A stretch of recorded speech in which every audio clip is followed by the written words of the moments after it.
Salam teman-teman semua. Di sini saya akan membuat tugas video tentang merdeka belajar. A. Pengertian merdeka belajar berbasis kompetensi. Di dalam Kamus Besar Bahasa Indonesia, kata merdeka dapat diartikan sebagai bebas dari penghambaan, penjajahan, atau dapat dimaknai dengan berdiri sendiri. Dalam konteks ini, merdeka sama saja dengan keleluasan untuk berpikir secara bebas dan menentukan nasibnya sendiri. Maka dari itu, merdeka belajar merupakan kebebasan di dalam menentukan cara berperilaku, berproses, berpikir, berlaku kreatif, guna pengembangan diri setiap individu dengan menentukan nasib dirinya sendiri. Merdeka belajar juga dapat dimaknai pemberian ruang yang lebih terhadap siswa dengan adanya kesempatan belajar secara nyaman, tenang, dan bebas. Sedangkan kompetensi adalah kemampuan peserta didik untuk melakukan sesuatu dengan baik, misalnya mampu melakukan tugas atau pekerjaan secara efektif. Pada pembelajaran berbasis kompetensi, siswa diharapkan mampu mendemonstrasikan pengetahuan, penguasaan konsep, dan keterampilan dalam proses pembelajaran. Dalam sistem pembelajaran berbasis kompetensi, siswa melakukan pembelajaran sesuai tahapan penguasaan kompetensinya hingga tuntas, kemudian melanjutkan pada tahap penguasaan kompetensi berikutnya. B. 4 pokok program Merdeka Belajar. Yang pertama, ujian sekolah berstandar nasional atau USBN.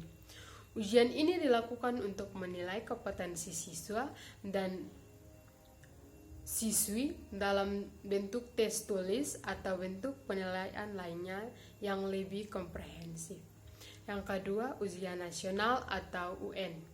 Penyelenggaraan UN yang selama ini terjadi akan diubah menjadi asesmen kompetensi minimum dan survei karakter yang terdiri dari kemampuan bernalar menggunakan bahasa atau literasi, kemampuan bernalar menggunakan matematika atau numerasi, dan pengetahuan pendidikan karakter.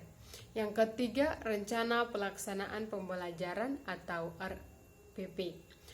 Format penyusunan RPP di mana para guru secara bebas dapat memilih, membuat, menggunakan, dan mengembangkan format RPP.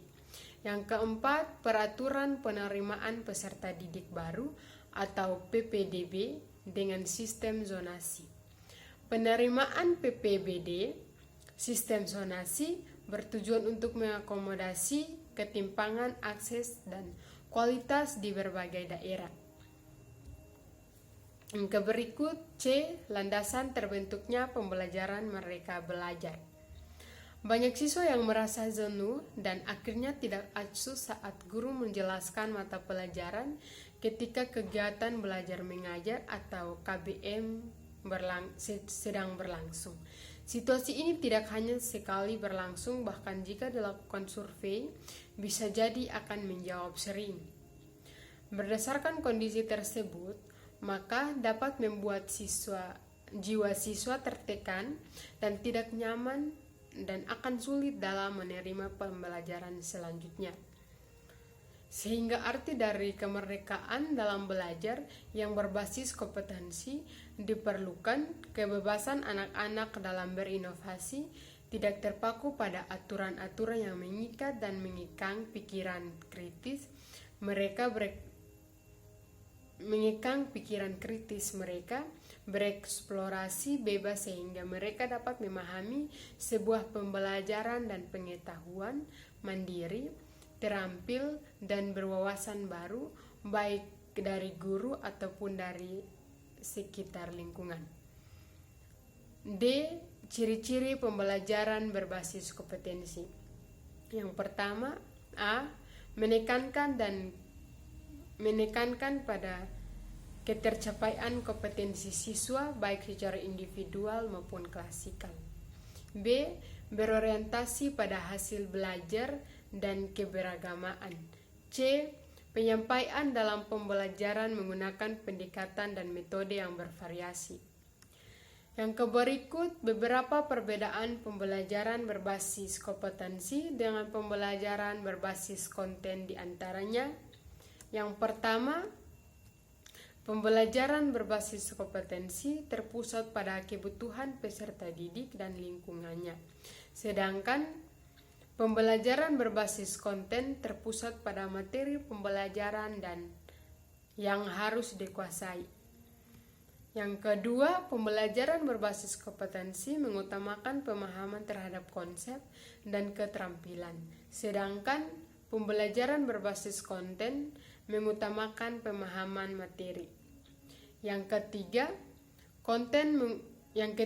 pembelajaran berbasis kompetensi mengukur kinerja dengan menerapkan konsep, sementara pembelajaran berbasis konten fokus pada serangkaian pertanyaan berdasarkan topik.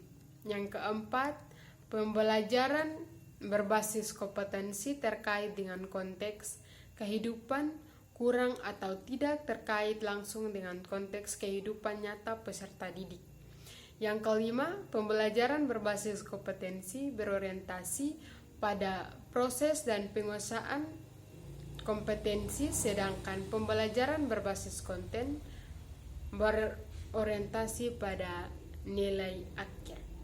Terima kasih.